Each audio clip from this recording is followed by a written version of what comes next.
Assalamualaikum warahmatullahi wabarakatuh. Bismillahirrahmanirrahim. Alhamdulillahi rabbil alamin.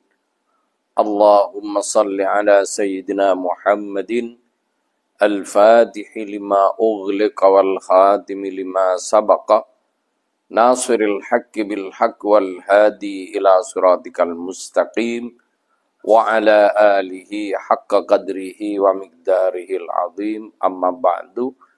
Usikum nafsi bittaqwallah faqad fazal muttaqun.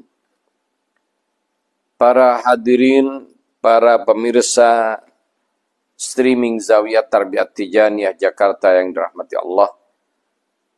Alhamdulillah, pagi ini Allah SWT memberi karunia kepada kita semua kesehatan, kesempatan, dan juga kemauan bagi kita untuk taklim dan memperdalam pengetahuan kita, wabil khusus tentang pengetahuan khusus, yaitu tentang thariqah. Yang mana dalam hal ini dikhususkan lagi thariqah Tijaniyah. Para pemirsa dan para ikhwan rahimakumullah, pagi ini saya ingin menjelaskan beberapa poin. Yang pertama, tuduhan-tuduhan miring dari luar thariqah Tijani berkenaan dengan amalan-amalan thariqah Tijani, termasuk juga tingkah laku ikhwan thariqah Tijani yang dinisbatkan seakan-akan semua ini adalah bagian dari akidah atau keyakinan ikhwan Tijani secara keseluruhan, padahal yang melakukan orang sebagian jika ada kekeliruan. Para hadirin dan pemirsa rahimakumullah, yang perlu kita ketahui, jadi biasanya orang luar itu membuat statement, anggapan, yang tolok ukurnya orang awam dan tidak mau bertanya dengan ahlinya, kemudian membuat framing, apalagi jika didasari rasa tidak senang. Kadangkala juga karena ada konflik dengan tokohnya, maka konflik itu yang dijadikan dasar untuk mendiskreditkan sebuah lembaga, sampai termasuk juga amalan dan lain sebagainya. Oleh karena itu, yang pertama, sebagai umat Islam, jika kita mendengar sesuatu yang tidak benar, maka Allah Subhanahu wa Ta'ala menyuruh kita agar supaya tabayyun. Jadi fatabayyanu, hendaklah kalian tabayyun, atau meminta klarifikasi dari ahlinya, bukan dari orang yang tidak ahli. Kemudian sebenarnya yang dilakukan ikhwan di luar belum tentu salah, cuma ada pihak-pihak yang membuat kesempatan sesuatu yang tidak dia suka itu dicari peluangnya untuk dikritik dan didiskreditkan. Dan karena ini sudah saya alami sejak saya masih remaja, karena saya masuk Tijani ketika saya masih belum selesai kuliah dulu. Kemudian disitulah saya alhamdulillah mendapatkan kesempatan berkumpul dengan para masyayikh dan berdiskusi, sehingga termasuk menjawab tuduhan-tuduhan miring terhadap thariqah Tijani. Tuduhan miring pertama yang ingin saya sampaikan di sini, ada anggapan dari orang luar Tijani bahwa ikhwan Tijani lebih mengutamakan Sayyidi Syekh Ahmad bin Muhammad At-Tijani radhiyallahu an melebihi Rasulullah sallallahu alaihi wasallam. Nah, ini kan anggapan yang juga sifatnya tuduhan, karena menilai sesaat. Ya. Kemudian hal ini sebenarnya sudah dilakukan oleh mereka sendiri. Tapi ya itulah, semut di seberang lautan, gajah di bisa kelihatan jelas, sementara gajah di pelupuk mata karena terlalu dekat tidak terasa, tidak terlihat. Para pemirsa rahimakumullah, ya dalam keseharian di antaranya pengamal thariqah, apapun thariqahnya, mau Qadiri, mau Naqsabandi, mau Syadili, termasuk juga Tijani, dia akan nyebut-nyebut gurunya. Ya kalau Qadiri menyebut Syekh Abdul Qadir. Kalau Syadili nyebut Syekh Abdul Hasan Asy-Syadili. Demikian juga dalam thariqah yang lain termasuk Syekh Tijani.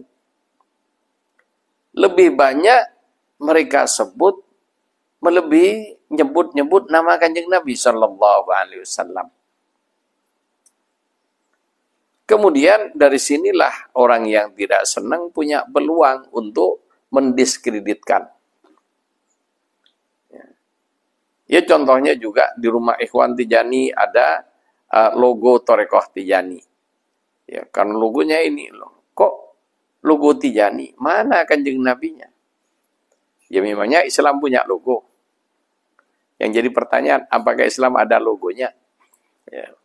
Ya seperti NU ada logo NU. Apakah orang NU melebihkan NU dari Kanjeng Nabi?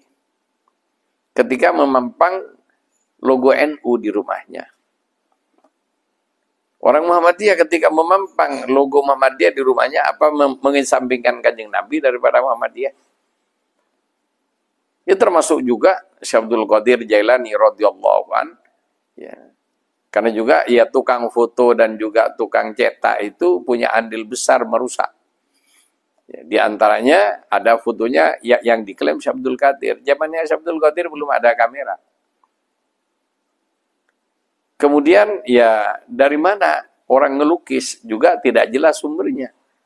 Tapi ketika sudah digaungkan, apalagi jika zaman sekarang, zaman medsos, lukisan apa saja, apalagi yang penting wujudnya wajah orang Arab, dibilang Syekh Abdul Qadir, sudah. Ya itu diantaranya. Sehingga bahkan ada lukisan sahabat yang 4, Sayyidina Ali terutama. Kemudian lukisan Wali Songo dan lain sebagainya, ini dan lain sebagainya. Ya. Tapi khusus Kanjeng Nabi kan memang tidak ada yang berani kalau orang yang beriman melukis Rasulullah sallallahu alaihi wasallam. Pertanyaannya, ketika ada orang beriman atau orang Islam karena kecintaannya dengan para sahabat, terus ada orang melukis, ya, dan diklaim itu wajah sahabat ABC, termasuk juga ada orang meletakkan foto-foto Wali Songo, diklaim sunan ini, sunan itu, padahal saat itu belum ada kamera, dan wallahu alam lukisannya benar apa enggak, dari mana sumbernya. Ya. Tidak jelas, yang penting karena mahabbahnya sudah. Ada orang menjual fotonya, ya, dipampang di rumahnya. Karena apa? Mahabbah dengan mereka. Karena kecintaan pada mereka. Pertanyaannya, apakah orang yang memampangkan foto Wali Songo itu melebihkan Wali Songo dari Kanjeng Nabi? Termasuk juga orang yang memasang foto logo Tijani di rumahnya melebihkan Tijani dari Kanjeng Nabi. Termasuk juga ketika ada orang istighosah, ya, dalam manaqib Tijani berdoa dengan nyaring, ya Syekh Ahmad Tijani agithni. Apakah orang tersebut tergolong melebihkan Syekh Tijani daripada Kanjeng Nabi? Ini tuduhan dari orang-orang di luar Tijani. Padahal dalam manaqib Qadiri, mereka juga nyebut-nyebut nyaring, ya, istighosah kepada Syekh Abdul Qadir. Dan juga dengan wali-wali lain. Sampai ditambah la ilaha illallah Muhammadur Rasulullah, Syekh Abdul Qadir waliullah. Ini ya banyak banyak jadi sorotan. Kenapa kok ini tidak ada tanggapan serius sampai heboh di masyarakat? Jarang sekali. Kenapa? Ya karena sudah mahabbah dengan Syekh Abdul Qadir. Ada kayak gitu, ya tanpa ngelihat dasar hukumnya dan bagaimana. Ya, kalau sudah mahabbah apapun langsung enak, senang. Maka langsung ditiru tanpa melihat kanan kiri, terutama dasar hukum dalam agama dan lain sebagainya. Demikian juga Ikhwan Thariqah Tijani, ya, dalam hal ini setiap hari bertawassul kepada Syekh Tijani. Lah apakah gara-gara berwasilah dengan Syekh Tijani melebihkan Syekh Tijani dari Kanjeng Nabi? Ini juga. Kemudian ketika Ikhwan Tijani menjelaskan bahwa keutamaan dan karomah Syekh Ahmad At-Tijani radhiyallahu an ada dua. Ada karomah hissi, karomah yang bisa dilihat dengan mata, berupa kelebihan-kelebihan dalam keilmuan, termasuk juga dalam perkara harkul adah yang menyalahi adat, sebagaimana mukjizat para nabi, membelah laut, menghidupkan orang mati, menyembuhkan orang sakit. Kan ini harkul adah yang tidak biasa dilakukan oleh dokter pada umumnya. Ini harkul adah. Dan para wali punya. Syekh Tijani juga punya bejibun. Apakah ini ketika menjelaskan tentang harkul adah yang terlihat pada tangan Syekh radhiyallahu an, melebihkan beliau dari Kanjeng Nabi? Ya. Kan tidak juga. Kenapa? Ya, muridnya Syekh Abdul Qadir, ya, pengamal Thariqah Qadiriyah, termasuk juga orang awam yang menjadi muridnya kiai-kiai yang berthariqah Qadiriyah pun nyebut-nyebut kayak gitu, walaupun bukan Ikhwan Qadiri. Tapi karena memang sudah golongannya tidak mendapatkan sorotan. Ini kenyataan yang ada di masyarakat. Sehingga kalau ada pengamal satu thariqah apapun, termasuk Tijani, termasuk Qadiri, kemudian dalam kesehariannya sering nyebut nama guru besarnya, kalau Qadiri nyebut Syekh Abdul Qadir, kalau murid Tijani nyebut Syekh Tijani, apakah langsung mereka ini tergolong meninggikan gurunya melebihi Kanjeng Nabi?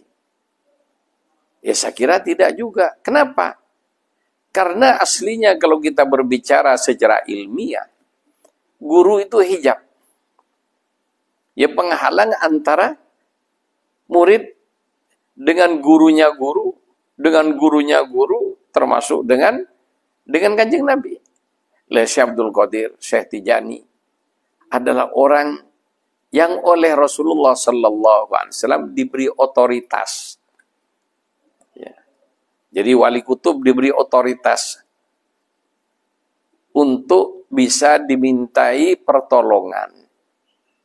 Yang mana otoritas itu dari Nabi dan mengalir dari lautan kenabian ke telaga kewalian masing-masing. Dasarnya apa? Ya, kita lihat di surat Yunus ayat 62 sampai ayat 64. Ala inna awliya Allah la khaufun alaihim wa la hum yahzanun alladzina amanu wa kanu yattaqun. Ini sifat dasar, ciri-cirinya wali. Sebagaimana ciri-ciri Nabi, sifatnya siddiq, amanat, tabligh, fatonah. Untuk para nabi, yang pertama tidak punya rasa takut kecuali kepada Allah. Artinya sempurna dalam ketakwaan. Kemudian wala hum yahzanun, dan tidak punya duka cita dengan semua yang terjadi di alam semesta, karena dia sudah super yakin semuanya dari Allah. Takdir Allah Subhanahu wa taala. Wabil qadri khairi wa syarri min Allah. Kemudian amanu, sempurna imannya, wa kanu yattaqun, sempurna ketakwaannya. Kemudian para wali lahumul busyra, mendapatkan bisyarah, berita gembira. Dari siapa? Ya, kalau Nabi mendapatkan kitab suci yang merupakan basyirah wa nadhira untuk umatnya, Dari mana basyira wa nadhira? Dari Allah Subhanahu wa taala. Ini. Kemudian untuk wali juga basyira wa nadhira. Cuma untuk wali dapat dari Kanjeng Nabi. Jadi semua wali ya, yang mempunyai thariqah punya jaminan dengan thariqahnya. Dari mana jaminannya? Dari Rasulullah sallallahu alaihi wasallam. Bagaimana dia dapat jaminan dari Rasulullah? Ya untuk wali kutub itu sudah yaqdah dengan Nabi. Kemudian ketika dalam pertemuan yaqdahnya ini mereka dapat kabar gembira. Ya, bahwa kamu selamat, anta minal aminin, kamu tergolong orang-orang yang amin, yang aman, yang selamat.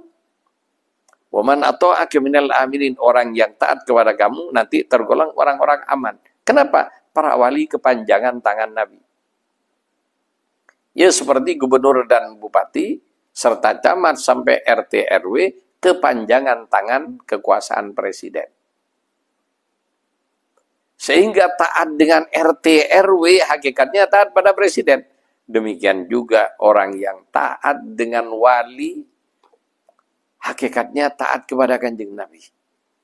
Orang yang taat kepada ulama hakikatnya taat kepada Rasulullah sallallahu alaihi wasallam. Itu. Makanya Quran menyatakan ati Allah wa ati Rasul wa ulil amr. Ulil amr ini bukan pemerintahan doang, termasuk orang yang berkecimpung dalam agama, membina masyarakat harus ditaati jika yang disampaikan oleh mereka adalah ati Allah wa ati Rasul. Ketika ati Allah wa ati Rasul, ya orang-orang awam kayak kita semua langsung mendengar dari guru-guru yang ada. Kemudian taat dengan guru tersebut. Dan taat dengan orang yang ditaati guru tersebut. Yang bersilsilah sampai kepada Kanjeng Nabi sallallahu alaihi wasallam. Apakah ketika nyebut gurunya meninggalkan Kanjeng Nabi? Kan tidak seperti itu. Hakikatnya secara hierarki seperti itu. Ya contohnya, murid satu pesantren. Sudah alumni dari satu pesantren. Di masyarakat dia menyanjung-nyanjung gurunya yang waktu ngajar di pesantren begini. Kiainya punya karomah begini. Dan lain sebagainya. Apakah santri itu melupakan Kanjeng Nabi gara-gara menjunjung tinggi nama baik gurunya dan keutamaan yang didapat oleh gurunya? Demikian juga dalam berthariqah seperti itu. Jadi ini yang pertama tentang tuduhan orang Tijani melebihkan Syekh Tijani melebihkan Kanjeng Nabi. Ya. Kalau ada orang beriktikad melebihkan wali, siapapun walinya, siapapun thariqahnya, berkeyakinan wali yang menjadi guru besarnya seperti pengamal Qadir Syabdul Qadir. Yang mana dalam satohatnya ya, bercerita macam-macam ketika Rasulullah Mi'raj, ya, Syabdul Qadir yang gendong. Lah ini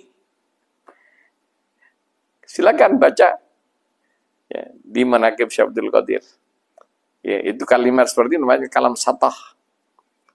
Ya, kondisi tidak sadar mereka dalam majdubnya berbicara seperti itu. Kemudian muridnya mengulang kalimat ini menunjukkan wah gurunya ini.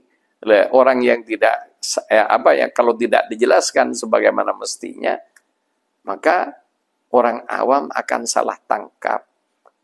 Sehingga ada orang ya karena seperti itu gurunya ada seorang guru besar wali kutub keluar kalimat-kalimat satoh ya, di luar kesadarannya dalam kondisi majdubnya Allah Subhanahu wa taala ya.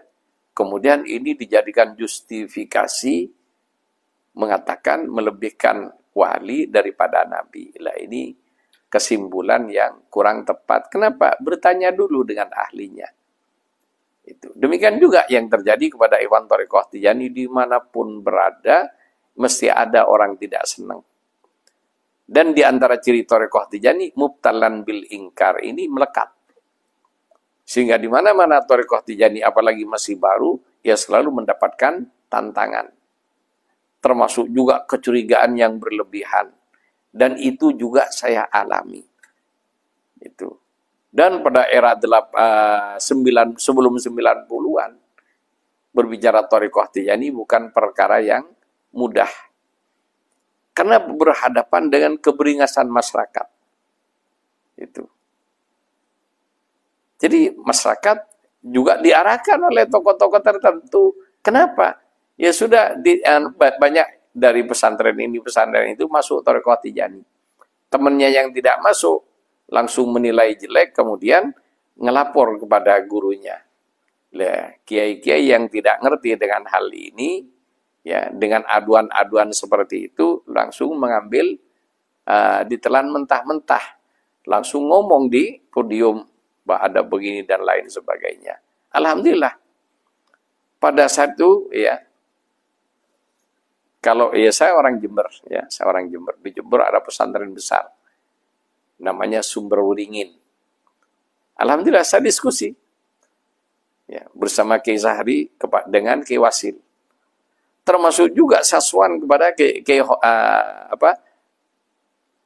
Khotib Umar. Kenapa? Banyak santrinya yang masuk Tijani. Yang tidak masuk ngelapor kepada beliau dengan laporan yang macam-macam. Setelah saya suan kepada beliau, saya jelaskan. Dan saya membawa kitabnya. Apa kata beliau? Iya, Dos. Ini orang-orang ada yang memang berkepentingan. Ya. Seneng ngadu kiai. Kiai dibikin kayak jangkrik. Ini hak, ini yang Kiai Khotib Umar yang ngomong pada saya. Itu. Saya bersama Kiai Zahri pada saat itu. Suan pada Kiai Khotib Umar. Kemudian, iya, kiai kayak jangkrik apa diuker. Akhirnya, iya karena langsung berderik, ya, ngerek kata orang Madura.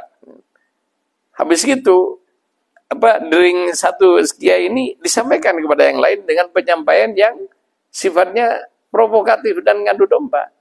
Akhirnya tanpa tabayun, ya ngomong juga yang ini, maka heboh di masyarakat. Bahkan ya ketika saya KKN waktu itu, KKN di desa Keranjingan, di tempatnya Kiai Zahri punya pesantren, ya beliau waktu itu sempat didemo sama masyarakat dan diadukan kepada Kiai As'ad Samsul Arifin.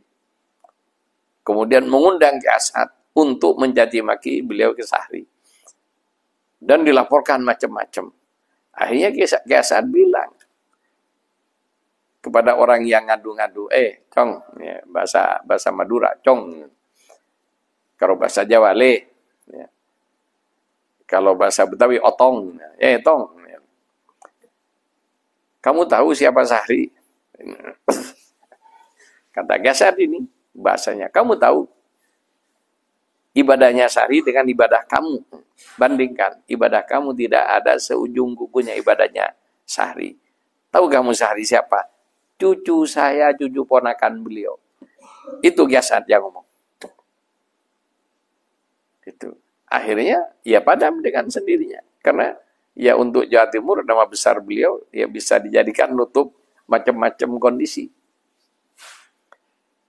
Jadi, itulah para pemirsa rahimakumullah.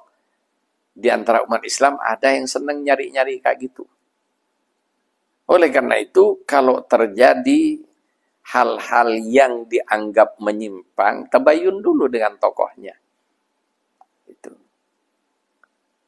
Jadi di antaranya monggo silahkan kepada umat Islam yang ingin menanyakan, ya kalau terjadi di luar sesuatu yang membuat muskil, ya bisa hubungi saya. Ya, nomor HP saya dan ada WA-nya yaitu 0852 1414 ya 1414 6571. Saya ulang 0852 14146571. Ya. Saya tidak mengaku orang yang paling ahli dalam thariqah, tapi kalau sedikit ingin dapat pencerahan dan jawaban dari permasalahan yang banyak timbul di masyarakat, alhamdulillah saya melalui para masyayikh, ya, karena alhamdulillah saya banyak mengambil, ya, penjelasan dari Kiai Badri Masduki, termasuk juga, ya, Muqaddam Sepuh Kiai Haji Mukhlas Ahmad Ghazi, termasuk juga Kiai Fauzan dengan ceramah dan buku-bukunya itu sudah memberikan jawaban terhadap apa yang saat ini dipertanyakan lagi oleh sebagian masyarakat dengan berkenaan dengan Ikhwan Thariqah Tijani.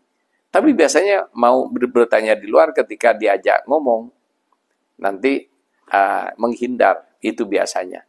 Ini, jadi kalau memang mau baik, mau tabayun, ya bisa dengan tokoh-tokoh terdekat. Di Jember masih ada Kiai Sahri, masih ada Kiai Mustaghfirin, ya. Sehingga insya Allah mereka berdua lebih dari saya. Ya, karena Kiai Mustaghfirin ini alumni Syria, mondoknya sampai di Syria. Ya. Kiai Sahri ini juga ya salah satu santri dan juga masih cucu Kiai Haji Hasan Samsul Arifin. Jadi ilmu beliau lebih di atas saya. Kalau ingin diskusi secara online, oke, sama saya bisa. Karena beliau, Kiai Sahri sudah sepuh orangnya. Ya kasihan kalau terlalu direwok beliau. Ini para ikhwan rahimakumullah dengan pertanyaan-pertanyaan yang ada di masyarakat, diantaranya tuduhan Ikhwan Tijani melebihkan Syekh Tijani di atas Kanjeng Nabi SAW. Kalau ada orang siapapun mau Tijani, mau tidak, melebihkan wali di atasnya Kanjeng Nabi, murtad. Saya nyatakan, jika ada oknum, baik thariqah apapun, melebihkan gurunya di atas Kanjeng Nabi, maka hukumnya murtad. Tidak ada yang lebih utama dari Kanjeng Nabi. Tidak ada yang lebih tinggi pangkatnya dari Kanjeng Nabi sallallahu alaihi wasallam. Bahkan para nabi terdahulu, apalagi hanya guru ngaji, apalagi hanya seorang muqaddam thariqah atau mursyid thariqah. Ya. Termasuk juga para wali pengasas thariqah. Tidak ada yang lebih dari Kanjeng Nabi, termasuk saya Tijani. Kenapa? Para wali itu punya martabat kewalian karena diberi oleh Kanjeng Nabi sallallahu alaihi wasallam. Jadi secara struktur yang melantik para nabi adalah Allah Subhanahu wa taala. Ada Habib Muhammad. Kemudian yang melantik para wali adalah nabi masing-masing. Ya, wali zaman Nabi Musa dilantik Nabi Musa. Termasuk juga nabi-nabi yang lain, dan wali dari umatnya Rasulullah sallallahu alaihi wasallam dilantik oleh Rasulullah, termasuk pangkatnya dari Rasulullah sallallahu alaihi wasallam. Sehingga untuk nguji siapa yang tertinggi pangkatnya dari para aulia, maka bacalah manakib mereka dan apa yang dikatakan Nabi, disabdakan Nabi tentang martabat mereka, yang itu adalah namanya busyra. Dasarnya di surat Yunus ayat 64, lahumul busyra fil hayatid dunya wa fil akhirah. Bagi para aulia mendapatkan berita gembira melalui Rasulullah dari Allah Subhanahu wa taala.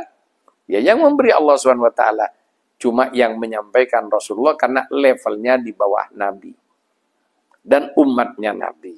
Maka nabinya yang mengantarkan pesan Allah ini namanya busyra untuk para aulia. Itu. Jadi itulah para pemirsa dan para hadirin rahimakumullah. Kemudian juga tuduhan yang lain tentang selawat Fatih. Karena selawat Fatih mendapatkan pahala yang sangat dahsyat. Pahala yang dasar untuk semua umat Islam yang membaca selawat Al-Fatih Dan Al-Fatih dinyatakan juga sebagai induk sholawat. Ya, induk dari semua sholawat. Sama dengan Al-Fatihah, induk dari ayat Quran. Maka selawat Fatih mempunyai keutamaan-keutamaan dibanding selawat yang lain. Jadi antaranya keutamaan selawat Fatih adalah untuk orang awam mendapatkan pahala 600.000 kali lipat selawat yang lain. Ini busyra, penjelasan Nabi kepada wali. Dan yang mendapat penjelasan pertama bukan hanya Syekh Tijani. Jadi yang mengamalkan selawat Fatih pertama itu Sayyidina Ali karamallahu wajhah, diberi oleh Kanjeng Nabi dan Sayyidina Ali mengajarkan. Kalau ingin tahu ada ya di kitab, bahkan di kitabnya orang yang kitab tafsir yang paling disenangi Wahabi, yaitu tafsir Ibnu Katsir. Tentang penjabaran tentang innallaha wa malaikatahu yusholluna 'alan nabi. Di situ ada riwayat Sayyidina Ali mengajarkan selawat Al-Fatih dengan redaksi khusus Sayyidina Ali. Kemudian yang mendapatkan kedua namanya Syed Muhammad Al-Bakri. Ya, yang tirakat konon 40 tahun, ada yang menyatakan 60 tahun di Masjid Haram, tidak pernah keluar dan tidak makan apapun kecuali zam-zam. Riyadhah kepada Allah dan mendapatkan selawat Fatih dari lembar cahaya. Ya, sehingga selawat Fatih bukan buatan manusia. Ya. Tapi bukan wahyu dari Allah Subhanahu wa taala, bukan bagian dari Quran. Tapi karena keutamaannya besar dan pahalanya gede, langsung ada yang menuduh melebihkan selawat Fatih daripada Quran. Ini tuduhan. Bagaimana jawaban Sayyidi Syekh radhiyallahu an? Sayyidi Syekh Ahmad bin Muhammad At-Tijani radhiyallahu an menjelaskan bahwa jika ada orang yang mengatakan fadail atau fadilah, di antaranya fadilah selawat Fatih lebih daripada Quran, ini adalah sebuah pernyataan yang fatal dan yang bersangkutan kafir, batal keislamannya. Karena tidak ada yang lebih afdol daripada Quran, karena Quran kalamullah. Dan jelasnya keutamaan Quran dibanding semua bacaan termasuk selawat Fatih, kata Syekh Ahmad At-Tijani radhiyallahu an dalam kitab Jawahirul Ma'ani, itu kasamsi fi wasatin nahar, seperti matahari di siang hari.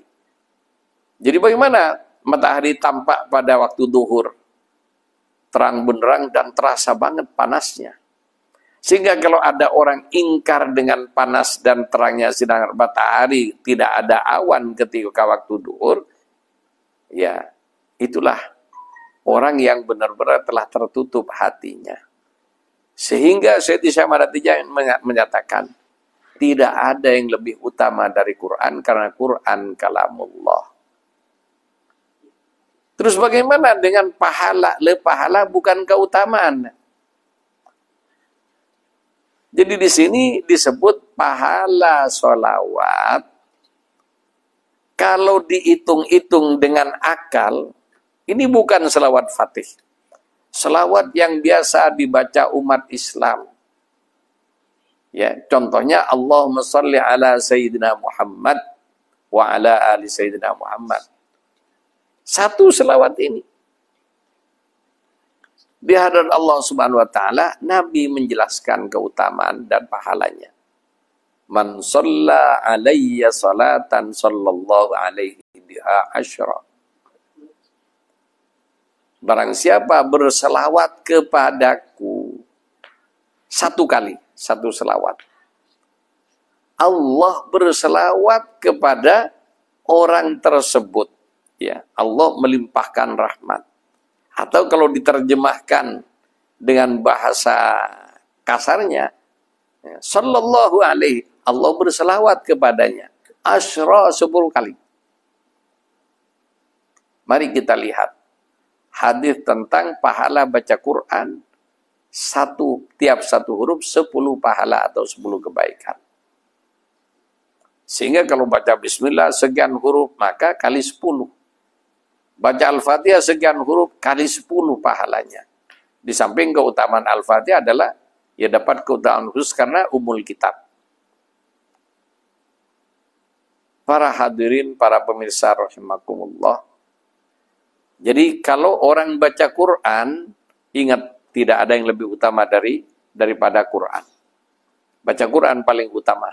Makanya Ikhwan Tijani pun juga diharuskan tiap hari baca Quran oleh Syekh Tijani. Karena orang baca Quran berdialog dengan Allah Subhanahu wa Ta'ala. Tidak ada yang lebih utama. Tapi kalau nyari pahala, terutama bagi masyarakat yang baca Qurannya amburadul. Sehingga kalau orang baca Quran salah dan niat ngamalkan baca Quran, nanti berbahaya. Apalagi baca Quran, dia tiap hari melanggar Quran. Masih orang fasik. Maka berlaku kaming koril Quran wal Quranu yal'anuhu. Banyak orang baca Quran dilaknat sama Quran. Iya kan? Iya. Ya, itulah para ikhwan dan para pemirsa rahimakumullah. Jadi untuk baca Quran ini, kata Syekh Tijani, banyak syarat-syarat yang harus dipenuhi. Kenapa? Berdialog dengan Allah. Coba berdialog dengan presiden aja dipilih. Tidak semua orang boleh berdialog. Kalau presiden kunjungan, yang boleh berdialog dengan presiden dipilih, sudah disetting, sudah. Pertanyaannya ini, kamu tidak boleh tanya yang lain. Mesti kayak gitu. Kamu tidak boleh ngomong yang ini. Cukup ini kamu. Ya, disetting dan waktunya terbatas. Itu. Tidak semua orang bisa ngomong dengan presiden, apalagi dengan Allah. Maka ada protokol berbicara dengan Allah dengan Quran. Bagaimana? Yang pertama harus punya wudu, kemudian juga tahu tajwidnya, fasohahnya, makhorijul hurufnya, sifat-sifat hurufnya harus pas. Karena apa? Membaca kalamullah. Jadi kalau orang mau mengamalkan membaca Quran, harus terpenuhi syarat-syarat ini. Ini protokolnya. Kalau tidak terpenuhi syaratnya, nanti baca Quran amburadul, sampai merubah makna, niatnya baca Quran sebagai amalan, dosa yang didapat. Apalagi habis baca Quran, melanggar Quran. Itu. Jadi laknatullah ala zalimin, laknat Allah bagi orang-orang zalim. Ya, habis baca Quran nempeleng orang. Dikit-dikit nempeleng orang, dikit-dikit mencaci maki orang. Lah ini baca Quran, melanggar Quran. Dilaknat oleh Quran. Itu. Habis baca Quran melanggar aturan Quran, contohnya pezina. Itu. Sudah jelas di Quran dosanya. Habis baca Quran berbuat sesuatu yang melanggar Quran. Nah ini. Jadi orang awam, lebih bagus mana orang awam baca Quran atau baca selawat? Untuk orang awam, kalau bicara bagusnya, lebih bagus baca selawat. Kenapa? Kalau baca selawat tidak ada pernyataan Rasulullah yang baca selawat habis itu berbuat maksiat dilaknat, tidak. Tapi setiap orang yang baca selawat, Allah berselawat dengannya, ya, kepadanya 10 kali. Coba, bagaimana? Terus bagaimana pahala selawat? Kalau Quran per huruf 10 pahalanya. Bagaimana kalau selawat? Allah berselawat. Coba bayangin. Satu selawatnya Allah mau dikasih pahala berapa? Ini rahasia di balik selawat. Itu. Saya menulis buku yang judulnya Lautan Rahmat di Balik Selawat. Kenapa? Selawat itu rahmat Allah. Dan disediakan bagi tukang-tukang bikin dosa tiap hari kayak kita ini. Sehingga untuk kayak kita tetap baca Quran penting, tapi niatnya melatih fasohah kita biar terbiasa baca Quran. Jangan niat berdialog dengan Allah. Kita belum pantas untuk masuk ke tempat tersebut. Cuma kalau Allah berkenan, urusan Allah. Tapi niat kita jangan sampai terlalu tinggi-tinggi. Apa? Niat belajar terus-menerus agar supaya lisan kita terbiasa dengan bacaan Quran. Dengan terbiasanya baca Quran, kita ingin berharap dapat syafaat Quran nanti. Baik di dunia maupun di akhirat. Jadi jangan mengamalkan, kalau kata mengamalkan Quran, waduh, berat. Itu. Nanti protokoler baca Quran tidak dilaksanakan, ya kena sanksinya. Itu. Tapi kalau baca selawat, Allah berselawat. Allah menurunkan rahmat kepada orang tersebut. 10. Lah sementara definisi selawatnya Allah, rahmat Allah yang diturunkan kepada orang tersebut. Seperti apa gedenya, Allah yang tahu. Waalaikumsalam warahmatullahi. Jadi kalau kita bahasakan dengan bahasa yang kasar, pahala selawatnya Allah 1 itu mau dikasih pahala berapa? Ini 10 kali. Nah bagaimana kalau 100 kali? Istiqomah tiap pagi sore. Bagaimana kalau istiqomah 1000 kali tiap hari? Rasulullah sudah janji. Dipastikan orang tersebut husnul khotimah. Itu. Kemudian di akhir zaman kayak gini, orang baca selawat 1000 tiap hari. Ya bukan tidak mungkin ada orang yang mampu lebih dari 1000. Tapi berapa orang? Dibanding jumlah, coba penduduk Indonesia saja 270 juta lebih. Coba yang baca selawat 1000 sehari berapa? Sehingga perbandingannya tidak sampai per 1000 dah ada. Dikumpulin 1000 orang, coba yang baca berani, yang punya amalan baca selawat 1000 tiap hari. Ya mungkin sulit adanya. Jadi per mil ya, per 1000 itu per mil namanya. Itu sudah sulit. Itu. Ini rahmat Allah. Kalau tidak seperti itu rahmat Allah, waduh, udah. Seluruh manusia ini sudah pantasnya, tidak ada yang apalagi akhir zaman, enggak sekarang, tidak ada yang pantas masuk surga. Tapi rahmat Allah Subhanahu wa taala semakin dibuka lebar. Salah satunya dengan pintu sholawat. Dari pintu selawat yang macam-macam selawat, ya secara umum 1 selawat Allah mengganti 10 selawat. Itu. Lihat selawatnya Allah ini mau diganjar berapa? Itulah keutamaan selawat secara umum. Lihat, secara khusus selawat Fatih 600.000 kali lipat selawat yang lain. Tanyakan. Lihat, untuk yang ini silakan, yang percaya monggo, tidak percaya tidak apa-apa. Kenapa? Ini bisyarah. Ya, bisyarah itu berita gembira dari Nabi kepada wali. Kalau Nabi berbicara ketika masih hidup, namanya hadis. Kalau jelas hadisnya hadis yang sahih diingkari, murtad yang ingkar dengan hadis Nabi, terutama yang nilainya hadis sahih. Tapi dengan perkataan Nabi setelah wafatnya, menjumpai orang-orang tertentu, baik melalui mimpi maupun dalam yaqdah, dalam sadarnya, itu namanya bisyarah. Jadi yang yaqdah dalam sadar, ini para wali kutub biasa bertemu Nabi dalam sadar, sudah biasa. Ya. Kalau kayak kita luar biasa, mimpi aja sudah luar biasa. Lihat para wali kutub bertemu dan mendapatkan penjelasan dari Nabi.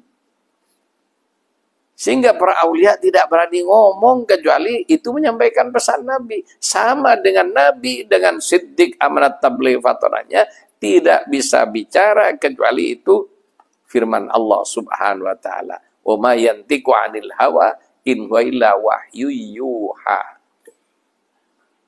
Jadi perkataan Nabi, gerakan Nabi, gerak-geriknya Nabi, diamnya Nabi, semua ya, berada dalam lindungan Allah dan bimbingan Allah, karena Nabi bersifat maksum.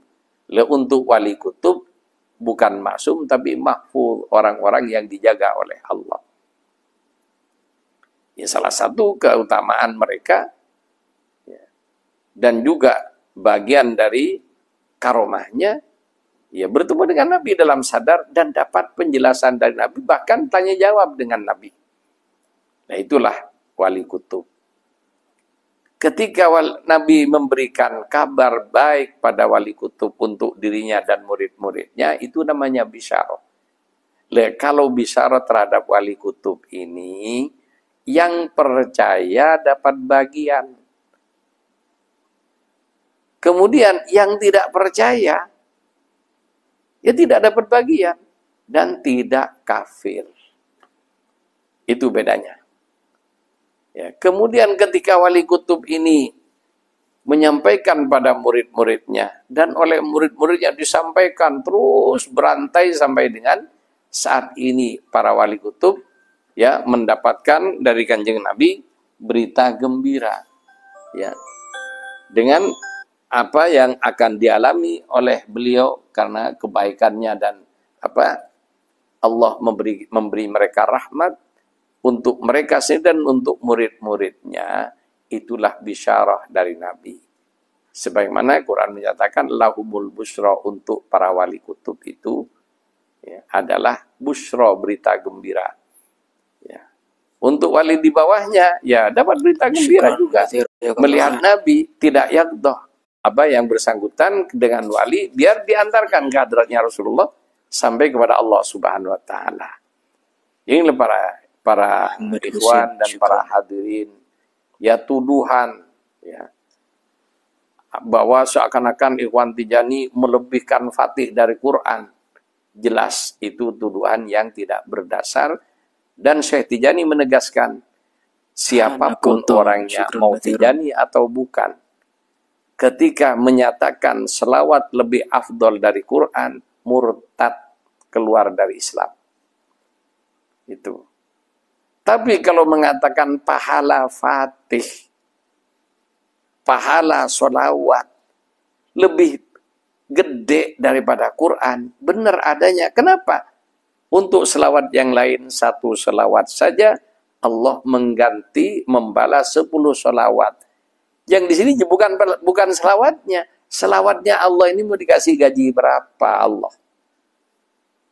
Yang dilimpahkan kepada orang yang berselawat kepada Nabi Sallallahu Alaihi Wasallam. Jadi orang berselawat hakikatnya menjunjung tinggi nabinya Allah dan kekasihnya Allah, dan orang yang senang dengan kekasih Allah dan menjunjung tingginya, maka dia akan dapat rahmat Allah Subhanahu wa taala karena Allah, bukan karena nabi tersebut. Akan tetapi masing-masing nabi punya martabat di hadapan Allah.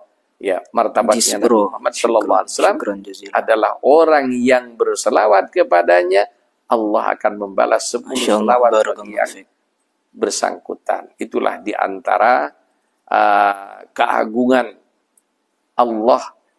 Ya, jadi semuanya punya Allah. Yang diberikan kepada Rasulullah sallallahu alaihi wasallam, Rasulullah dijadikan pintu rahmatnya.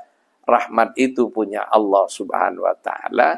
Cuma Rasulullah dijadikan hijab antara dirinya dengan makhluk. Ya. Dan Rasulullah adalah hijabul akbar bainal khaliq wal makhluk. Sehingga orang yang berselawat tiap hari tanpa harus berthariqah, dipastikan pada waktunya wusul juga kepada Allah Subhanahu wa taala. Ya. Apalagi dengan berthariqah, dia akan lebih terbuka. Ya. Pintu rahmat Allah. Kemudian yang perlu dinyatakan di sini juga, ya, wusul kepada Allah Subhanahu wa taala itu urusan Allah. Dan para nabi pintu besarnya rahmat Allah. Kemudian di bawah para nabi ada para wali yang menjadi pintu-pintu gerbang rahmat Allah yang nanti mengerucut kepada nabi yang menjadi ikutannya. Jadi Rasulullah sallallahu alaihi wasallam secara khusus melantik 360 wali Allah yang masing-masing wali ini mempunyai thariqah. Ya, jadi thariqatul auliya. Dan thariqah mereka punya sanad nyambung pada Nabi amalannya. Maka dari situlah thariqah dikenal dengan thariqah muktabar. Thariqah yang punya sanad nyambung pada Nabi. Jadi ibarahnya ya langsung kepada Nabi Sallallahu Alaihi Wasallam, karena Nabi yang memberi. Ya. Kemudian dari 360 thariqah yang ada, kitabnya, kitab-kitab thariqah, kitab-kitab tasawuf, masuk ke bumi pertiwi Indonesia ini 44 thariqah. Jadi thariqah 360, yang masuk ke Indonesia kitabnya 44 thariqah.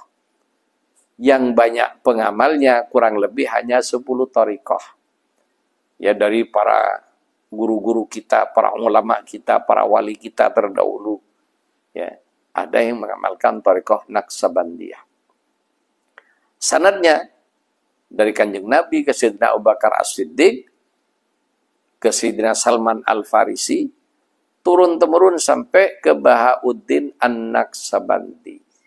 Ya, Syekh Bahauddin An-Naqsabandi ini ya menjadikan amalan tersebut amalan rutin di pesantrennya untuk dirinya dan untuk murid-muridnya, dan murid-murid yang dapat sanad dari beliau dijadikan mursyid, memberikan talqin kepada murid-murid di bawahnya, dan ngalir sampai ke Indonesia.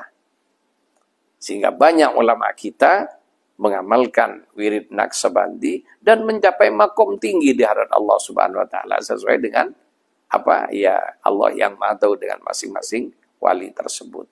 Kita akui dan kita hormati mereka karena beliau adalah para pendahulu kita dan menyebarkan Islam pada kita.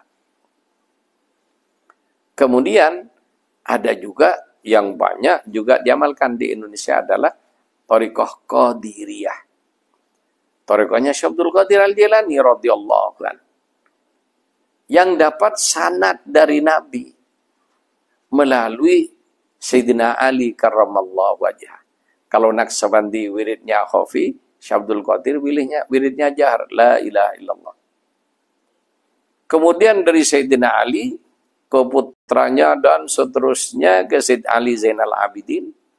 Kemudian dan turun-temurun sampai kepada salah satunya Syekh Abdul Qadir Al-Jilani radhiyallahu anhu. Kalau tidak salah, sanadnya dari Syekh Abdul Qadir kepada Rasulullah sekitar 14 sanad. Ya. Kemudian sampailah ke Indonesia. Sehingga yang sampai ke Indonesia ya di atas 20. Sekitar 26 sanad. Itu yang sampai di Indonesia. Ini juga thariqah yang muktabar, nyambung sanadnya pada Nabi. Dan banyak wali Allah di Indonesia pengamal Qadiri. Dan kita hormati, kita akui thariqahnya dan kewaliannya. Dan kita, Ikhwan Tijani, menghormati mereka semua. Mengakuinya sebagai walinya Allah SWT. Di antaranya Wali Songo mengamalkan Qadiriyah. Juga ada thariqah Satoriyah. Ya, di Indonesia dari yang dari Wali Songo Sunan Kalijogo. Pengamal thariqah Satoriyah. Kemudian ya wali-wali yang lain karena saya tidak tahu pasti, saya tidak berani ngomong jauh-jauh. Tapi intinya para aulia yang 9 bertorekoh semua, dan ingat torekohnya tidak sama. Dan mereka rukun karena sama-sama tahu. Ya, tidak bertengkar dan tidak rebutan murid. Ya sekarang karena ya itulah di antara tokoh muridnya pindah masuk Tijani, langsung bikin ulah di masyarakat, ada yang seperti itu. Dan itu saya alami ketika saya masih di Jember. Itu. Dan ya itu saya berdiskusi dengan tokoh-tokoh termasuk dengan almarhum Kiai Khotib Umar. Itu. Jadi itulah termasuk dengan almarhum Kiai Wasil. Saya diskusi sampai jam 2 malam kalau sudah diskusi dengan Kiai Wasil. Kalau Kiai Wasil kan memang lebih fleksibel. Karena beliau lebih pada keilmuan ya. Kalau Khotib Umar ya lebih kepada ketokohannya sehingga bicaranya tidak banyak, dan juga ya kita tahulah dengan posisi beliau sudah sepuh sehingga tidak berani terlalu banyak kecuali yang pokok-pokok seperti itu ceritanya. Ya, termasuk juga alhamdulillah ya saya sering bareng dengan Kiai Badri ke acara-acara tertentu. sampai juga debat dengan Anta orang-orang maksud waridoka matlubi, ketika acara bukan Idul maklubi. Fitri di Cirebon Matlubi. ya, berdebat dengan Naksabandia ini, kalau nggak salah orang-orang amalannya. liberal ya. Kemudian juga ya Kiai Mukhlas, dakwahnya yang halus, bahasanya yang halus, Masya Allah. Tapi ibarat-ibaratnya baik yang mengambil dari kitab, termasuk juga yang menggunakan nalar. Ya, karena beliau sangat ahli di bidang ilmu mantik. Ya, alhamdulillah saya contoh beliau itu. Sehingga sampai saat ini saya sering membuat ibarah-ibarah yang masuk akal. Sehingga agama ini yang hanya ya orang menganggap adalah nakli-nakli saja, ya unsur aklinya juga ada. Jadi ini diantara tantangan-tantangan, pertanyaan-pertanyaan yang ada berkenaan dengan Thariqah Tijani. Jadi sekali lagi yang kesimpulannya, Thariqah Tijani yakin dengan Tijaninya, tapi juga menghormat Thariqah lain dan para wali dari Thariqah lain. Dan Ikhwan Tijani tetap menghormati para kiai walaupun beda Thariqahnya. Akan tetapi Ikhwan Tijani tidak boleh minta doa dan ziarah kepada guru lain dalam rangka lurus istimdadnya kepada guru yang silsilahnya nyambung kepada Rasulullah Sallallahu Alaihi Wasallam, dan aslinya Thariqah lain pun seperti itu. Seperti itu juga aturannya. Cuma karena yang ada di Indonesia hanya taunya tawasul ke Syekh Abdul Qadir, ya, kemudian langsung beranggapan kalau ada acara berdoa tidak tawasul ke Syekh Abdul Qadir langsung dianggap salah dan menyalahi adab. Ya. Padahal kita semua yang ada di Indonesia bukan hanya Qadiri. Ada yang mengamalkan thariqah lain, dan thariqah lain tidak boleh bertawasul dengan wali lain. Demikian juga dalam Tijani. Seperti itu penjelasannya. Ya semoga ini menjadi penjelasan kepada kepada umat Islam pada umumnya, termasuk pada tokoh-tokoh yang ingin dapat klarifikasi dari kami ya tentang apa yang berkembang di masyarakat. Kenapa? Sekali lagi, para tokoh monggo ya, jangan sampai kita mengambil omongannya orang awam yang ngadu domba di antara kita. Kenapa? Ketika inilah ya kelemahan yang ada pada umat Islam, gampang diadu domba oleh orang lain. Ya, kalau tidak ingin diadu domba, kalau ada pernyataan-pernyataan Ikhwan Thariqah Tijani yang dianggap muskil atau menimbulkan permasalahan di masyarakat, tanyalah kepada ahlinya. Dan saya tadi sudah membuka, kalau ada di antara tokoh yang mempermasalahkan dengan apa yang ada dalam Thariqah Tijani, ya, bagus itu. Silahkan hubungi telepon saya melalui WA, ya. Dan jangan hanya salam saja langsung, ya, langsung tag pada nomor saya, Assalamualaikum, saya ini, perlu bertanya tentang hal ini. Sehingga ya saya tidak ya, langsung mendapat perhatian dari saya. Kenapa? Banyak telepon di masyarakat dan juga chatting dari masyarakat, Assalamualaikum. Kalau kan juga ya sekarang banyak pemalsuan dan ngaku macam-macam, itu masalahnya, sehingga banyak yang tidak langsung saya respon kecuali setelah yang bersangkutan memberitahu nama, dari mana dan apa maunya. Demikian, monggo kalau ada pertanyaan. Ya, ini tadi ada yang bertanya tentang masalah sholawat fatih. Itu mengamalkan sholawat fatih apakah perlu ijazah? Ya.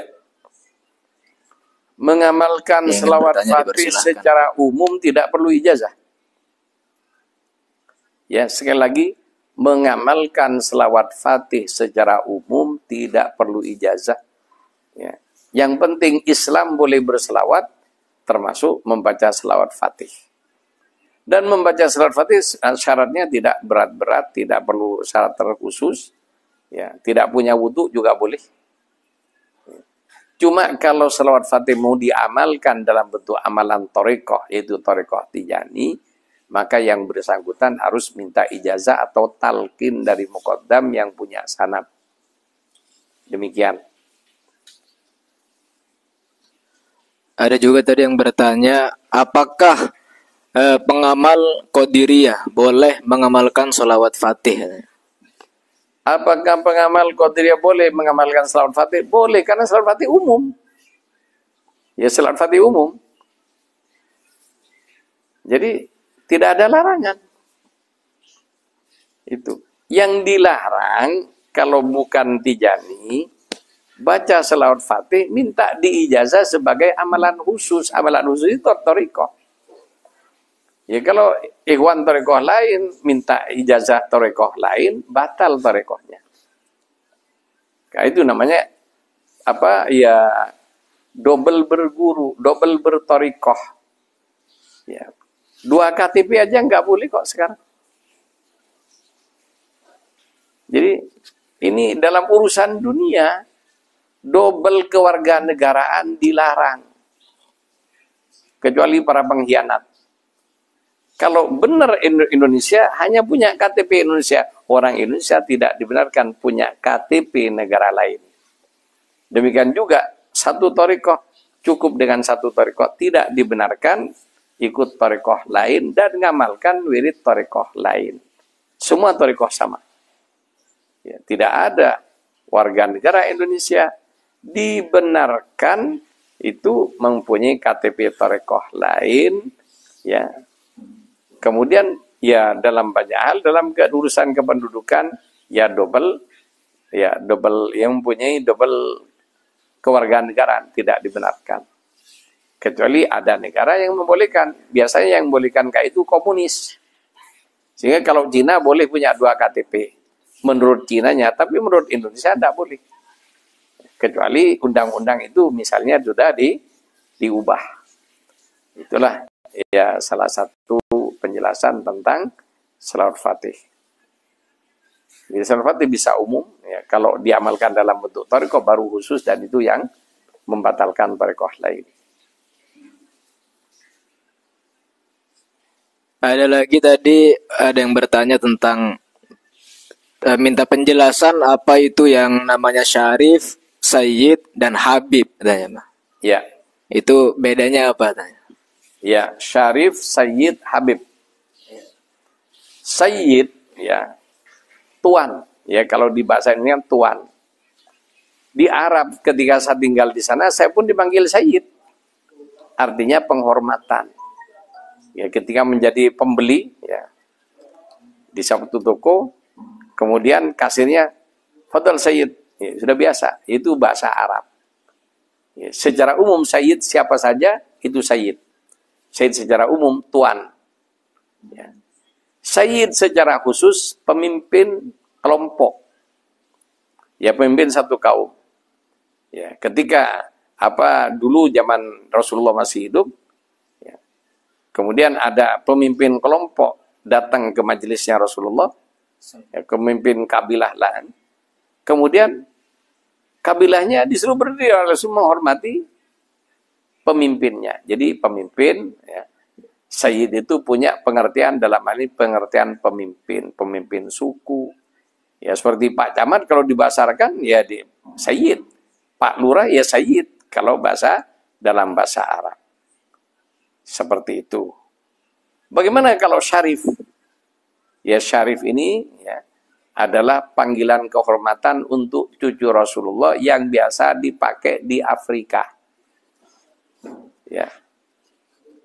Kemudian jadi dari Mesir ke barat itu ya mereka nyebut dengan kata Syarif ya untuk yang laki-laki dari keturunan Rasulullah. Yang perempuan Syarifah. Itu jadi Syarifah. Aslinya semua cucu Nabi baik Al-Hasani maupun Husaini Syarif. Makanya di Indonesia yang perempuan dipanggil Syarifah. Aslinya yang laki dipanggil Syarif, untuk yang sepuh biasanya kalau dulu yang sepuh ya dipanggil Habib. Waalaikumsalam. Jadi yang sepuh-sepuh dipanggil Habib. Kalau yang masih anak-anak dipanggil Ye atau Sayyid. Ya kan sekarang biasa dengar Ye ini, Ye itu dan sebagainya. Itu adalah singkatan dari kata Sayyid menjadi Ye, panggilannya Ye, ini Ye. Itu untuk para habaib Indonesia yang masih muda-muda dipanggil Ye atau Sayyid, yang sepuh-sepuh apalagi yang berilmu, yang ditokohkan, mereka dipanggil Habib. Kalau banyak habaib itu di Indonesia. Itu. Sekarang dengan adanya ini juga ya yang kecil-kecil sudah dipanggil Habib, ya aslinya kurang tepat. Yang kecil dipanggil Ye, ya kan. Ini kebiasaan orang Yaman, Arab Yaman. Jadi Sayyid atau Habib itu kebiasaan yang ada pada Arab Yaman atau Sadah, ya. Para Sayyid yang dari Yaman biasa dipanggil yang kecil Ye, yang sepuh Habib. Kalau yang dari Afrika, yang laki dipanggil Syarif, yang perempuan dipanggil Syarifah. Kalau di Maroko, ada kebiasaan lagi dengan bahasa mereka. Ya, bukan kalau yang perempuan Lallah, ya. Jadi untuk perempuan dipanggil Lallah. Rusli, ada sejaga. juga di Afrika nyebut dengan kalau yang laki ya Haidar, kalau yang perempuan Haidarah. Dari mana? Ya nama kecil Sayyidina Ali karramallahu wajhah itu Haidar. Karena Sayyidina Ali lahir dalam Ka'bah. Mengamalkan. Ya, ibunya itu begitu lahir memberi nama Haidar. Kalau untuk dibaca umum, ya. Kemudian nama lainnya adalah yang masyhur Ali karramallahu wajhah. Ya seperti bagus itu kalau udah lama ngamalin udah bagus. Kalau buat ijazah khusus harus talqin. Yang perempuan Haidarah. Ya. Itu. Tadi ada juga yang bertanya, kalau di dunia kita belum berjumpa dengan Rasulullah, apakah di akhirat kita juga tidak bisa berjumpa dengan beliau? Ya tergantung dengan makom kita. Kalau terlalu jauh dengan Rasulullah ya bisa saja. Yang penting sudah masuk surga tapi tidak pernah ketemu Rasulullah. Tapi ya rahmat Allah maha luas. Jadi orang yang ada di surga ya minimal lah mungkin ngelihat Rasulullah, cuma intensitasnya berbeda dengan orang yang bertakwa dan banyak baca sholawat. Kalau banyak sholawatnya, tambah dekat dengan Rasulullah. Menjadi tetangga Rasulullah di sorga. Yang banyak sholawatnya, termasuk yang benar ibadahnya. Ya, banyak sholawatnya aja, ibadahnya tidak benar, ya sulit. Tidak bisa, biasa. Tapi orang yang banyak ibadahnya, dan terutama banyak sholawatnya, dengan sendirinya akan kaya dengan ibadah-ibadah sunnah. Seperti itu. Dari Mitra Kencana, apa benar pohon Ashabi termasuk salah satu sahabatnya? Ya Pak? Pohon Ashabi katanya. Ya, termasuk. Bukan Ashabi karena satu pohon itu. Itu pohon yang dijadikan Nabi bernaung ketika ada di Yordania. Ya, dalam perjalanan dagang ketika Nabi diajak pamannya, ya, Abu Thalib untuk berdagang.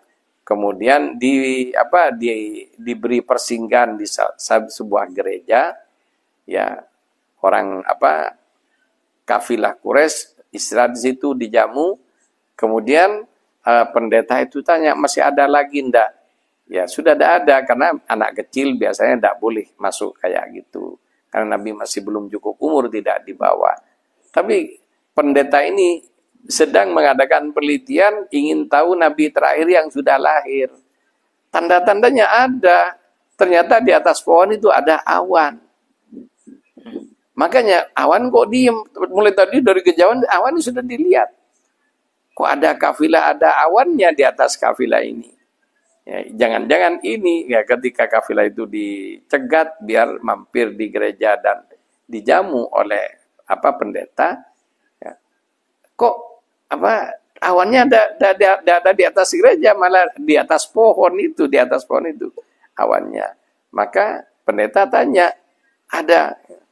Ada. Tahu coba yang akhirnya Nabi dibawa dan diciumin sama pendeta itu, sudah yakin dengan kenabian ini Nabi terakhir. Itu akhirnya pendeta menyarankan jangan dibawa.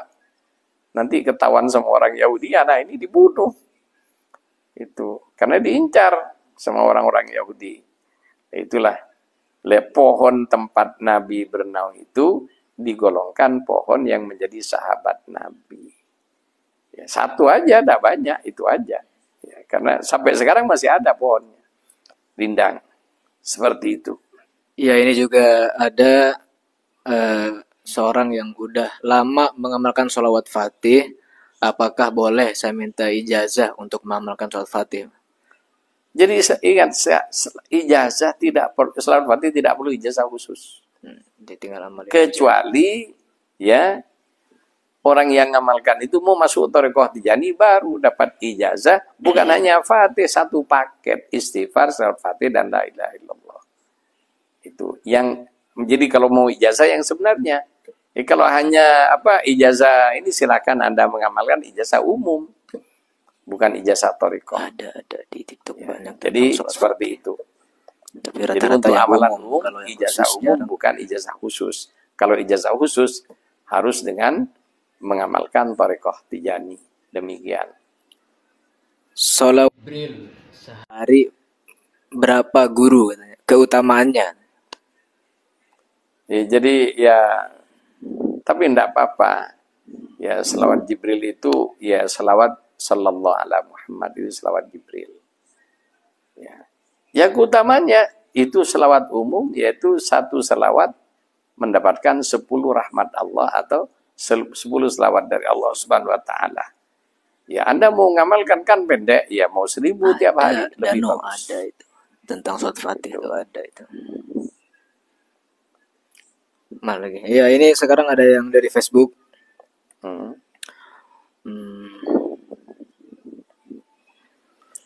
Alasan rasional atau akli mengapa dilarang wadifah di rumah-rumah? Alasan yang rasional, ya, wadifah itu bukan itu tadi judul itu. Iya, ya. Kirain dong. Abah ingin bertanya, Syekh Tijani adalah pemimpin para wali dari zaman azali sampai hari kiamat. Tapi kenapa ketika wali seperti Habib Umar dan Abu Ya'uci ziarah ke makam Sayyidi Syekh, mereka tidak masuk thariqah Tijani? Bukankah mereka wali Allah yang kasyaf? Kenapa mereka tidak mengenali keagungan Sayyidi Syekh? Jadi masalah kasyaf, ya, tidak semua orang yang kasyaf Sholat Fatih memang beda-beda. Mendapatkan ya kasyaf dalam arti bisa melihat secara batin. Beda lagi, nanti saya tanyakan. Akan tetapi ketika orang itu sudah punya idola masing-masing, ya Allah tutup dari yang lain. Ya contohnya, siapa yang tidak mengakui kecantikan, misalnya bintang film. Bintang film tertentu yang masyhur kecantikannya. Yang melihat bukan hanya orang satu. Semua orang melihatnya di film. Dan menjadi fan-nya. Tapi apakah semua orang yang melihat menjadi fan-nya itu juga langsung tertarik untuk mengambilnya jadi istri? Tidak kan? Seorang perempuan yang juga fan kepada bintang-bintang film laki-laki yang ganteng-ganteng zaman itu Rano Karno. Kalau masih mudanya Sidul, ya, Rano Karno. Wah, itu ya idola remaja. Termasuk ya mungkin idola bagi teman bermainnya. Peluk-pelukan. Yesi Gusman, Lydia Kandou. Tapi kenapa kok Lydia Kandou kok milih Rano Karno, kok malah milih yang lain? Demikian juga Yesi Gusman kok bersuami yang lain. Jadi oke, senang. Bisa. Tapi memilih menjadi guru belum tentu. Itu masyrab. Jadi kita menghargai para aulia. Ya, seperti sekarang. Kita yakin ya bahwa Habib Umar bin Hafid salah satu di antara walinya Allah Subhanahu wa taala. Dan mempunyai makom tinggi di hadarat Allah. Tapi bagi ikhwan thariqah Tijani karena sudah hatinya terpenuhi mahabbahnya dengan Syekh Tijani, maka dia tidak akan menoleh dengan wali lain. Walaupun ada di depan matanya seorang perempuan yang mengagumi seorang gantengnya seorang laki-laki, oke, kagum. Tapi karena dia sudah punya suami, tidak mau menoleh hatinya dengan orang yang dikagumi tersebut. Sehingga disinilah mengapa sebaiknya seorang perempuan ya, yang sudah punya suami tidak dekat-dekat dengan laki-laki lain, apalagi ganteng. Ditakutkan iltifat atau selingkuh hatinya. Demikian juga ikhwan thariqah apapun ketika sudah masuk dalam satu thariqah, tidak dibenarkan datang pada wali lain maupun baik yang hidup maupun yang sudah wafat. Kenapa? Ditakutkan hatinya iltifat, ya, melengos atau ya menoleh atau tertarik dengan orang lain. Itulah selingkuh rohani yang dalam perjalanan menuju Allah perkara yang sangat diharamkan. Lebih haram daripada selingkuhnya seorang istri kepada laki-laki lain. Kenapa? Coba bayangin.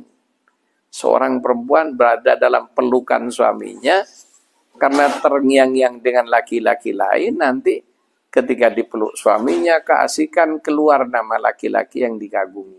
Kira-kira gimana suaminya? Marah. Ya itulah.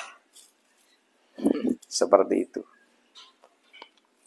Ini juga ada yang bertanya kan, ini udah sering ngebah jelasin ya, berapa kali boleh mengamalkan ijazah Salat Fatih. Jadi kalau kata Abah nggak ada ijazah, baca-baca aja, waktunya juga bebas. Ini juga ada yang menanyakan redaksinya, Bah, bingung. Ini Salat Fatih ini yang mana katanya, karena di VT bunyi Salat Fatih itu berbeda-beda, Bang. Jadi yang dibahas Salat Fatih sekarang itu yang seperti apa? Ya kalau yang kan itu Salat Fatih saya bilang ada 3. Yang ke Sayyidina Ali panjang. Kemudian yang ke Syed Muhammad Al-Qurdi itulah Allahumma shalli ala Sayyidina Muhammadin al-Fatih lima ulika wal khatim lima sabaqa wan nasiril haqqi bil haqq. Itu yang ke Syed Muhammad Al-Qurdi. Ya. Syed Muhammad Al-Bakri ya, mohon maaf. Ya, Syed Muhammad Al-Bakri kayak gitu. Ya. Wan nasiril haqqi bil haqq. Kemudian wa ala alihi wa sahbihi haqqa qadri miqdaril azim. Kalau yang ditijani yang paling pendek ini. Allahumma shalli ala sayyidina Muhammadin al-Fatih lima ughliqa wal khatim lima sabaqa nasril haqqi bil haqq wal hadi ila siratikal mustaqim wa ala alihi haqqa qadri wa miqdaril azim. Kalau Anda masih belum berthariqah, bebas mau milih yang mana yang Anda senang. Kalau Anda ingin barokahnya Tijani, maka pakai redaksi yang Tijani. Kalau Anda pakai redaksi Syed Muhammad Al-Qurdi, ya maka ya Anda akan pakai yang sifatnya ke Syed Muhammad Al-Qurdi. Demikian. Al-Bakri. Nah, Al-Bakri, mohon maaf. Kok lupa terus? Ya Muhammad Al-Bakri.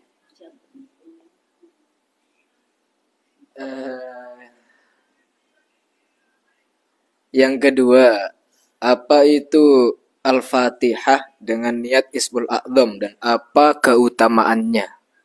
Ya, untuk ini perkara yang sangat sensitif. Redaksi Tijani jadi itu ada Al-Fatih biniyati Ismul A'zam, ada Al-Fatihah biniyati Ismul A'zam. Itu perlu ijazah khusus dan untuk orang-orang khusus.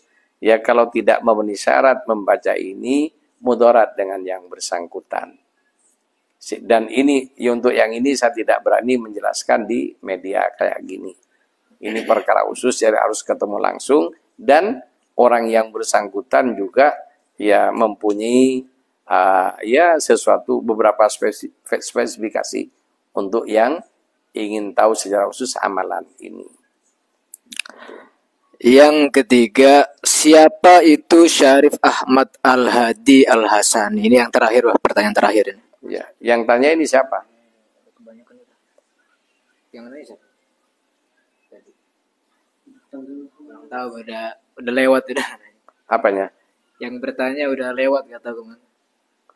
Ini kan di screenshot tadi. Oh, iya iya. Siapa sih Ahmad Al-Hadi? Beliau adalah seorang ahli ilmu dari Tunis dan saya kenal dengan beliau. Beliau aslinya dari Tunisia. Yang juga kategorinya masuk Barat Afrika. Jadi Tunis itu sebelah timurnya Aljazair. Dan dia Muqaddam Tijani di Malaysia. Itulah yang saya tahu. Ya, beliau Muqaddam Tijani di Malaysia, aslinya dari Tunisia. Demikian. Ya, ini Abah kayak masih mau lanjut tapi Apa? Iya, masih ada, maksudnya masih. Boleh. Bagaimana cara menjaga hati dan pikiran agar tetap jernih dan bersih? Dari viewer TikTok ini. Ya, bagaimana caranya menjaga kebersihan hati kan? Ya, pelihara pertama dari makanan yang haram. Jangan sampai ada makanan haram masuk. Kenapa makanan haram? Termasuk haram karena najis atau memang karena aslinya haram? Kalau masuk dalam perut kita akan diolah jadi darah, darahnya masuk ke dalam hati sehingga hatinya tidak akan khusyuk. Karena ya yang masuk dalam hati itu darah haram sehingga tidak bisa hatinya dihadapkan kepada yang maha suci. Yang kedua, menjaga lisan dari ngomongin orang dan macam-macam, semua maksiat lisan. Menjaga hidung, menjaga mata, menjaga telinga, intinya kita ya hindari berbuat dosa dalam bentuk apapun, maka dosa inilah yang akan mengotori hati bagian luar sehingga terhijab dari Allah Subhanahu wa taala dan tidak fokus. Seperti itu.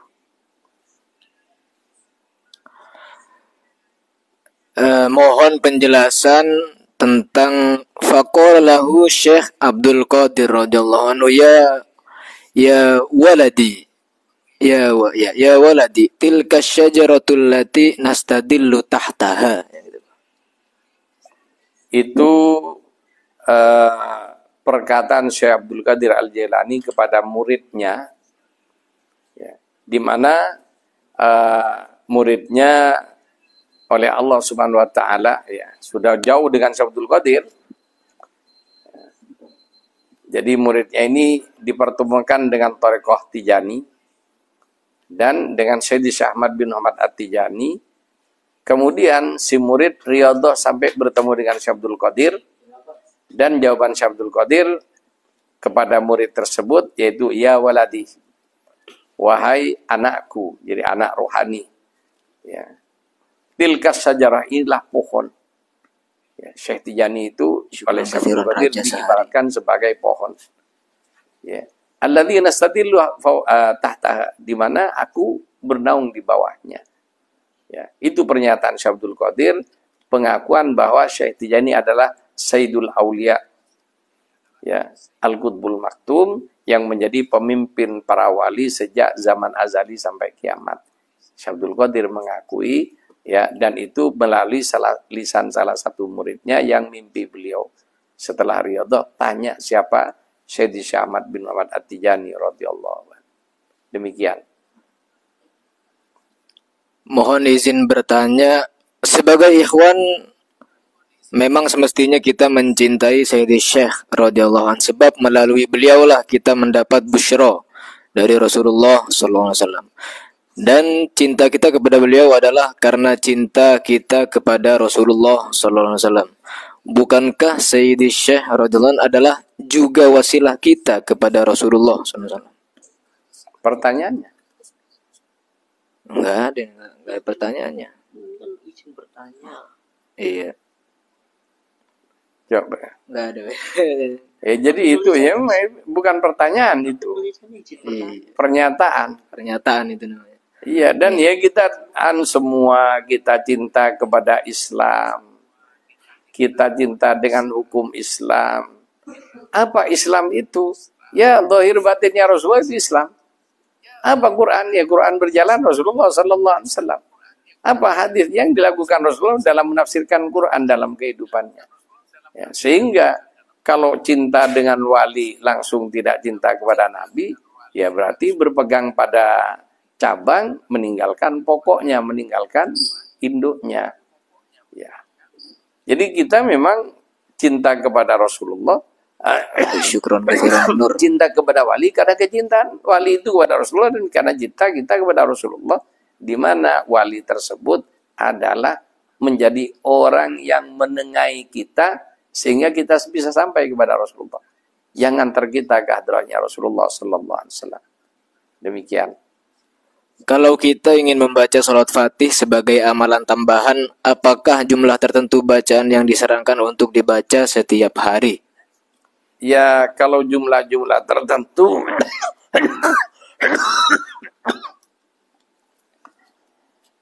kalau yang itu namanya wirid ikhtiariyah. Jatiwaringin Pondok Gede. Ya. Jadi ikhtiariyah. Wirid ikhtiariyah itu aslinya tidak semua muqaddam punya izin menyampaikan, memberikan wirid ikhtiariyah. Jadi wirid ikhtiariyah harus punya izin. Pertama memberikan wirid wajib, wirid lazim. Kemudian yang kedua mendapatkan mandat memberikan wirid ikhtiariyah. Dengan catatan dia sendiri sudah ngamalkan. Jadi kalau dengan mau yang seperti itu, lebih baik datang kepada muqaddam terdekat yang punya izin memberikan.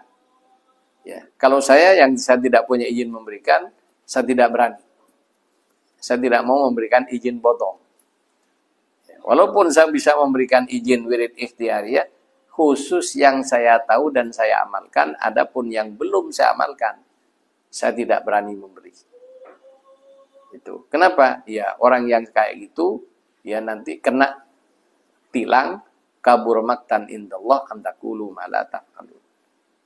Jadi orang yang mengizinkan sesuatu yang tidak dia kerjakan, ya sama dengan berbicara sesuatu yang tidak dia kerjakan juga. Ya. Jadi kalau mau yang ini harus ketemu langsung lebih bagus. Nah, kalau salat Fatih secara umum silakan. Anda mampu 100, yang penting istiqomah. Mau pagi sore, mau tiap habis sholat, terserah. Mau pakai 1000 tiap hari, itu pun ijtihad Anda sesuai kemampuan.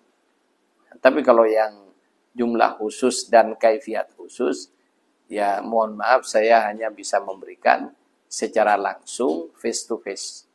Karena ada asrornya yang tidak mungkin diberikan melalui medsos. Walaupun ada orang yang ya kayak gitu, saya tidak tergolong orang yang gampang-gampang ngasih ya perkara khusus kepada awam. Oke, saya ulama, oke. Ya, Anda boleh ngaku kayak gitu, akan tetapi kriteria, mohon maaf, ya kriteria itu harus diketahui langsung oleh yang di Google ada itu, di Google tulis saja Zawiyah Tarbiyah Demikian. Tijaniyah Jakarta.